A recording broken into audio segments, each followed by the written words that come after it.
वासुदेवाय। नमस्कार दोस्तों, आज माघ मास की पूर्णिमा के अवसर पर मैं आप सभी के समक्ष माघी पूर्णिमा की कथा प्रस्तुत कर रही हूँ। आइए शुरू करते हैं। बोलो बांके बिहारी लाल की जय। माघ मास में आने वाली पूर्णिमा को माघ पूर्णिमा अथवा माघी पूर्णिमा कहा जाता है। माघ के महीने में अगर पूरी श्रद्धा और विधि विधान से भगवान विष्णु की पूजा की जाए तो पूरे वर्ष श्री हरि भगवान की कृपा बनी रहती है। जिस प्रकार कार्तिक मास को सभी मासों में श्रेष्ठ कहा जाता है, उसी प्रकार माघ मास की पूर्णिमा को सबसे बड़ी पूर्णिमा कहते हैं।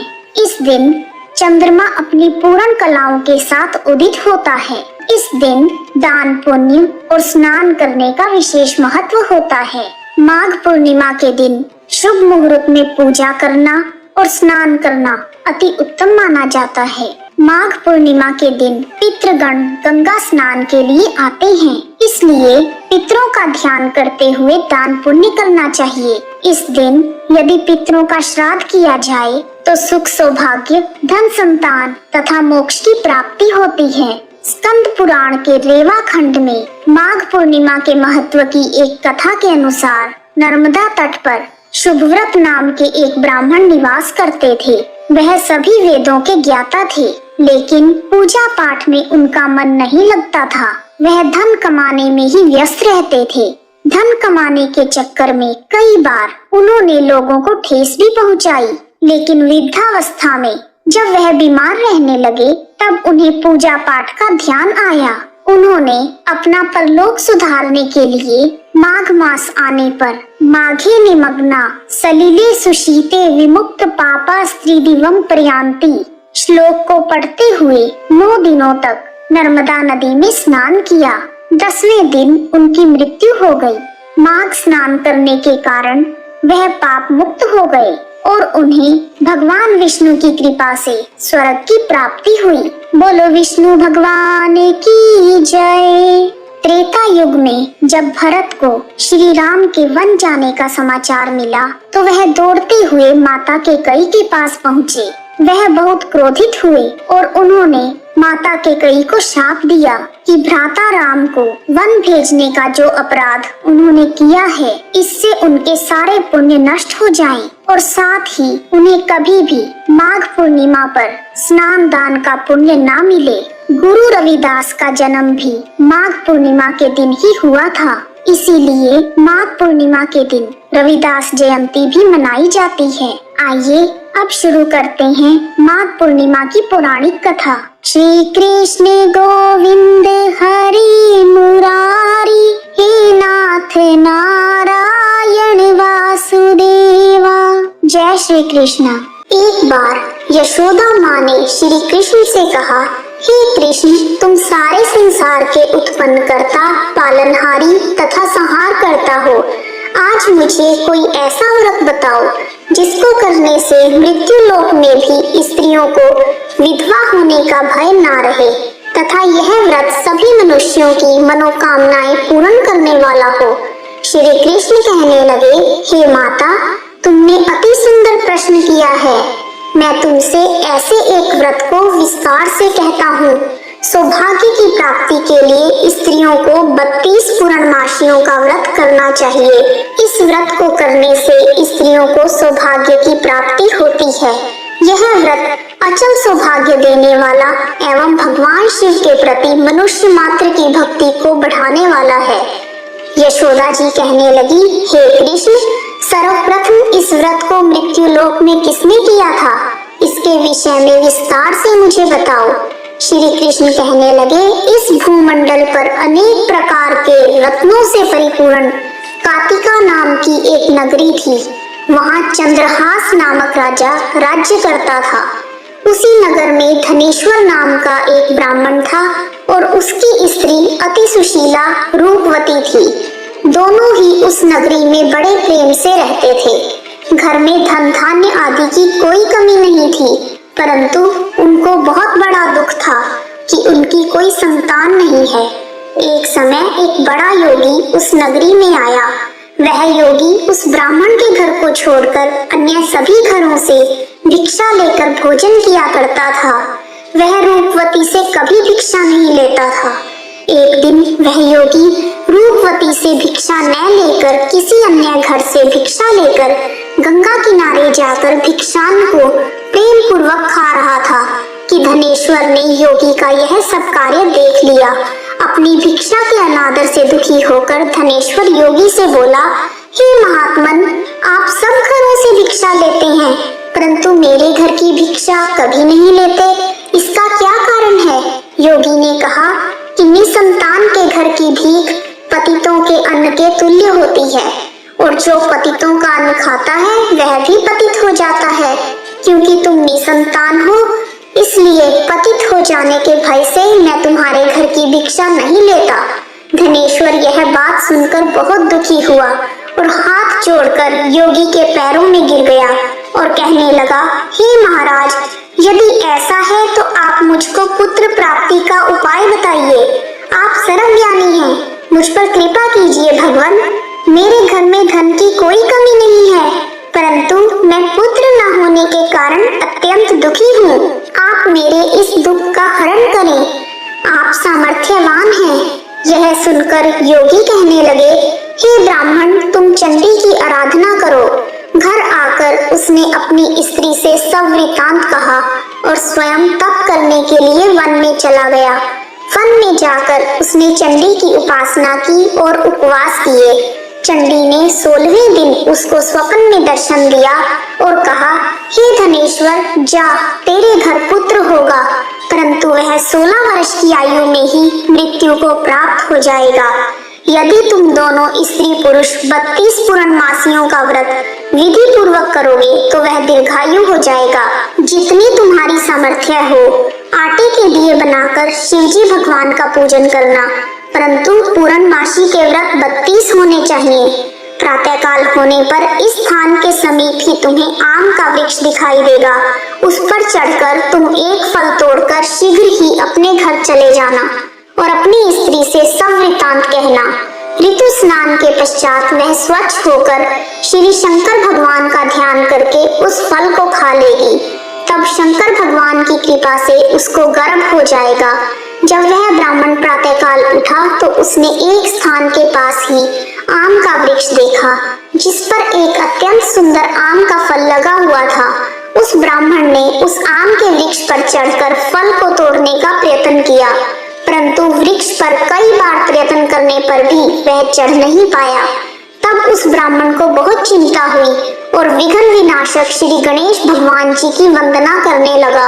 हे दयानिधे, अपने भक्तों के विघ्नों का नाश करके उनके मंगल कार्यों को करने वाले, दुष्टों का नाश करने वाले, रिद्धि सिद्धि प्रदान करने वाले, आप मुझ पर कृपा करके इतना बल दें कि मैं अपने मनोरथ को पूर्ण कर सकूं।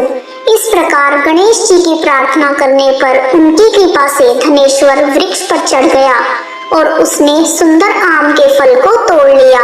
उसने सोचा कि जो वरदान से फल मिला था वह यही है और कोई फल तो दिखाई नहीं देता।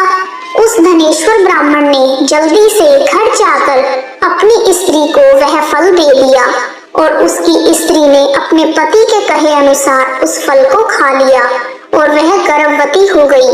देवी जी की असीम कृपा से उसे एक अत्यंत सुंदर पुत्र उत्पन्न हुआ जिसका नाम उन्होंने देवीदास रखा। माता पिता के हर्ष और शोक के साथ वह बालक शुक्ल पक्ष के चंद्रमा की भांति अपने पिता के घर में बड़ा होने लगा। भवानी की कृपा से वह बालक बहुत ही सुंदर, सुशील, विद्या पढ़ने में बहुत ही निपुण हो गया। दुर्गा जी की आज्ञानुसार उसकी माता ने 32 पूर्णमासी का व्रत रखना आरंभ कर दिया जिससे उसका पुत्र बड़ी आयु वाला हो जाए। 16वां वर्ष लगते ही देवीदास के माता पिता को बड़ी चिंता हो गई कि कहीं उनके पुत्र की इस वर्ष मृत्यु न हो जाए। इसलिए उन्होंने अपने मन में विचार किया कि यदि यह दुर्घटना उनके सामने हो गई तो वो कैसे सहन करेंगे। इसलिए उन्होंने देवीदास के मामा को बुलाया और कहा कि हमारी एक बहुत बड़ी इच्छा है कि देवीदास 1 वर्ष तक काशी में जाकर विद्या अध्ययन करे और उसको अकेला भी नहीं छोड़ना चाहिए। इसलिए साथ में तुम चले जाओ और 1 वर्ष के पश्चात इसको वापस ले आना। सब प्रबंध करके उसके माता पिता ने काशी जाने के लिए देवीदास को एक घोड़े पर बैठाकर उसके मामा के साथ भेज दिया, परंतु यह बात उसके मामा या किसी और से नहीं बताई। धनेश्वर और उसकी पत्नी ने अपने पुत्र की मंगल कामना तथा दीर्घायु के लिए भगवती दुर्गा की आराधना और पूर्णमासियों का व्रत करना आरंभ कर दिया। इस प्रकार बराबर 32 पूर्णमासी के व्रत को उन्होंने पूरा किया। कुछ समय पश्चात एक दिन वह दोनों मामा और भांजा मार्ग में रात बिताने के लिए किसी गांव में ठहरे हुए थे। उस दिन उस गांव में एक ब्राह्मण की अत्यंत सुंदर, सुशीला, विदुषी और गुणवती कन्या का विवाह होने वाला था। जिस धर्मशाला के अंदर वर और उसकी बारात ठहरी हुई थी, उसी धर्मशाला में देवीदास और उसके मामा भी ठहरे हुए थे। संयोगवश कन्या को तेल आदि चढ़ाकर मंडप आदि का कार्य किया गया तो लगन के समय वर को धनुर्वात हो गया। इसलिए वर के पिता ने अपने कुटुंबियों से परामर्श करके निश्चय किया कि यह देवीदास मेरे पुत्र जैसा ही सुंदर है, मैं इसके साथ ही लगन करवा दूं और बाद में विवाह के अन्य कार्य मेरे लड़के के साथ हो जाएंगे। ऐसा सोचकर देवीदास के मामा से जाकर बोला कि तुम थोड़ी देर के लिए अपना भांजा हमें दे दो, जिससे विवाह के लगन का सब कार्य सुचारू रूप से हो सके। तब उसका मामा कहने लगा कि जो कुछ भी मधुपर्क आदि कन्यादान के समय वर को मिले वह सब हमें दे दिया जाए तो मेरा भांजा इस बारात का दूल्हा बन जाएगा। यह बात वर के पिता ने स्वीकार कर लेने पर उसने अपना भांजा वर बनने के लिए भेज दिया और उसके साथ सब विवाह कार्य रात्रि में विधि पूर्वक संपन्न हो गया। पत्नी के साथ वह भोजन करने लगा तो अपने मन में सोचने लगा, ना जाने यह किसकी स्त्री होगी। वह एकांत में इसी सोच में गर्म श्वास छोड़ने लगा और उसकी आंखों में आंसू भी आ गए। तब लड़की ने पूछा कि क्या बात है, आप इतने उदासीन व दुखी क्यों हो रहे हैं। तब उसने सब बातें जो वर के पिता व उसके मामा में हुई थी लड़की को बता दी। तब कन्या कहने लगी, यह ब्रह्म विवाह के विपरीत कैसे हो सकता है। देव, ब्राह्मण और अग्नि के सामने मैंने आपको ही अपना पति माना है, इसलिए आप ही मेरे पति हैं। मैं आपकी ही पत्नी रहूंगी, अन्य किसी की कदापि नहीं। तब देवीदास ने कहा, ऐसा मत करिए, क्योंकि मेरी आयु बहुत कम है। मेरे पश्चात आपकी क्या गति होगी। इन बातों को अच्छी तरह से विचार कर लो। परंतु वह दृढ़ विचार वाली लड़की थी। वह बोली, जो आपकी गति होगी वही मेरी गति होगी। हे स्वामी, आप उठिए और भोजन कीजिए, आप निश्चय ही भूखे होंगे। इसके बाद देवीदास और उसकी पत्नी दोनों ने भोजन किया तथा शेष रात्रि वे सोते रहे। प्रातःकाल देवीदास ने अपनी पत्नी को 3 नगों से जड़ी हुई एक अंगूठी दी, एक रुमाल दिया और बोला, हे प्रिय, इसे लो और संकेत समझकर स्थिर चित्त हो जाओ। मेरा मरण और जीवन जानने के लिए एक पुष्प वाटिका बना लो, उसमें सुगंधी वाली एक नव मल्लिका लगाओ, उसको प्रतिदिन जल से सिंचा करो और आनंद के साथ खेलो, कूदो तथा उत्सव मनाओ। जिस समय और जिस दिन मेरा प्राणांत होगा ये फूल सूख जाएंगे और जब ये फिर से हरे हो जाएं तो जान लेना कि मैं जीवित हूँ। यह बात निश्चय करके समझ लेना, इसमें कोई भी संशय नहीं है। इतना कहकर देवीदास वहाँ से चला गया। प्रातः काल होते ही वहाँ पर गाजे बाजे बजने लगे और जिस समय विवाह कार्य समाप्त करने के लिए वर तथा सब बाराती मंडप में आए तो कन्या ने वर को भली प्रकार से देखकर अपने पिता से कहा, यह मेरा पति नहीं है। मेरा पति वही है जिसके साथ रात्रि में मेरा पाणी ग्रहण हुआ था। इसके साथ मेरा विवाह नहीं हुआ। यदि यह वही पुरुष है तो बताए, मैंने इसको क्या दिया। मधुपर्क और कन्यादान के समय जो भूषण आदि दिए गए थे उन्हें दिखाए तथा रात में मैंने क्या गुप्त बातें इनसे कही वह सब सुनाई। पिता ने उसके कहे अनुसार वर को बुलवाया। कन्या की यह सब बातें सुनकर वह कहने लगा, मैं कुछ भी नहीं जानता। इसके पश्चात लज्जित होकर वह अपना सा मुंह लेकर चला गया। और सारी बारात भी अपमानित होकर वहां से लौट गई। भगवान श्री कृष्ण बोले, हे माता, इस प्रकार देवीदास काशी विद्या अध्ययन के लिए चला गया। जब कुछ समय बीत गया तो काल से प्रेरित होकर एक सर्प रात्रि के समय उसको डसने के लिए वहां पर आया। उस विषधर के प्रभाव से उसके शयन का स्थान चारों ओर से विष की ज्वाला से विषैला हो गया, परंतु व्रत के प्रभाव से उसको काट नहीं पाया, क्योंकि पहले ही उसकी माता ने 32 पूर्णमासी का व्रत कर रखा था। इसके बाद मध्याह्न के समय स्वयं काल वहां पर आया और उसके शरीर से प्राणों को निकालने का प्रयत्न करने लगा, जिससे वह मूर्छित होकर पृथ्वी पर गिर गया। भगवान की कृपा से उसी समय माता पार्वती जी के साथ भगवान शंकर वहां पर आ गए। उसको मूर्छित दशा में देखकर पार्वती जी ने भगवान शंकर से प्रार्थना की कि हे महाराज, इस बालक की माता ने पहले ही 32 पूर्णिमा का व्रत पूरा किया था, जिसके प्रभाव से हे भगवान आप इसको प्राणदान दें। भवानी के कहने पर भक्त वत्सल भगवान श्री शिव जी भगवान ने उसको प्राणदान दे दिया। इस व्रत के प्रभाव से काल को भी पीछे हटना पड़ा और देवीदास स्वस्थ होकर बैठ गया। उधर उसकी स्त्री उसके काल की प्रतीक्षा किया करती थी। जब उसने देखा कि उस पुष्प वाटिका में पुष्प कुछ भी नहीं रहे, तो उसको अत्यंत आश्चर्य हुआ कि जब वह जैसे ही हरी भरी हो गई तो वह जान गई कि अब उसका पति ठीक ठाक है, वह जीवित हो गया है। यह देखकर वह बहुत प्रसन्न हो अपने पिता से कहने लगी, पिताजी, मेरे पति जीवित हैं, आप उनको ढूंढिए। जब 16वां वर्ष व्यतीत हो गया तो देवीदास भी अपने मामा के साथ काशी से चल दिया। इधर उसके ससुर उसको ढूंढने के लिए अपने घर से जाने वाले ही थे कि वह दोनों मामा भांजा वहां पर आ गए। उनको आया हुआ देखकर उसके ससुर को बहुत प्रसन्नता हुई और वह प्रसन्नता के साथ उन्हें अपने घर ले गए। उस समय नगर के निवासी भी वहां इकट्ठे हो गए और सबने निश्चय किया कि अवश्य ही इसी बालक के साथ कन्या का विवाह हुआ था। उस बालक को जब कन्या ने देखा तो पहचान लिया और कहा, यह तो वही है जो संकेत करके गया था। तदुपरांत सभी कहने लगे, भला हुआ जो यह आ गया है, और सब नगर वासियों ने आनंद मनाया। कुछ दिन बाद देवीदास ने अपनी पत्नी और मामा के साथ अपने ससुर के घर से बहुत से उपहार लेकर अपने घर के लिए प्रस्थान किया। जब वह अपने गांव के निकट पहुंच गए तो कई लोगों ने उसको देखकर उसके माता पिता को पहले ही खबर दे दी कि तुम्हारा पुत्र देवीदास अपनी पत्नी और मामा के सहित आ रहा है। ऐसा समाचार सुनकर पहले तो माता पिता को विश्वास ही नहीं हुआ, परंतु जब और लोगों ने भी आकर यही बात उन्हें बताई तो उनको बड़ा आश्चर्य हुआ।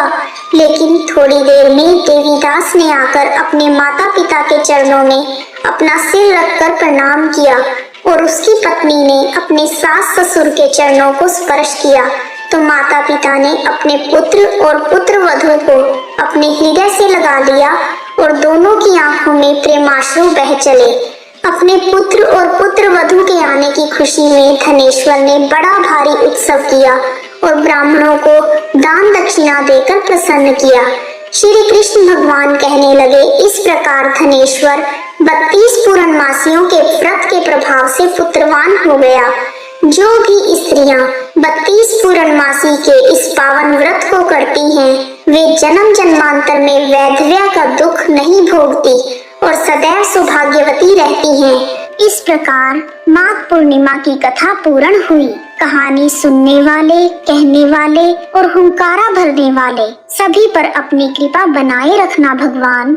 आइए अब शुरू करते हैं माघ पूर्णिमा की पूजा विधि। इस दिन सुबह सवेरे पवित्र नदी में स्नान करना चाहिए। यदि संभव ना हो तो नहाने के पानी में गंगा जल मिलाकर स्नान करें। ऐसा करने से भी पवित्र नदी के स्नान का पुण्य प्राप्त होता है। स्नान के बाद जल में रोली डालकर सूर्य देव को अर्घ दें। उसके बाद भगवान विष्णु का ध्यान करके व्रत का संकल्प लें। दिन के दूसरे पहर में ब्राह्मणों और जरूरतमंदों को भोजन कराएं और यथाशक्ति दान दक्षिणा दें। इस दिन काले तिल का दान करने का विशेष महत्व है और तिल, गुड़, घी, फल, अन्न और कंबल का दान अति उत्तम माना गया है।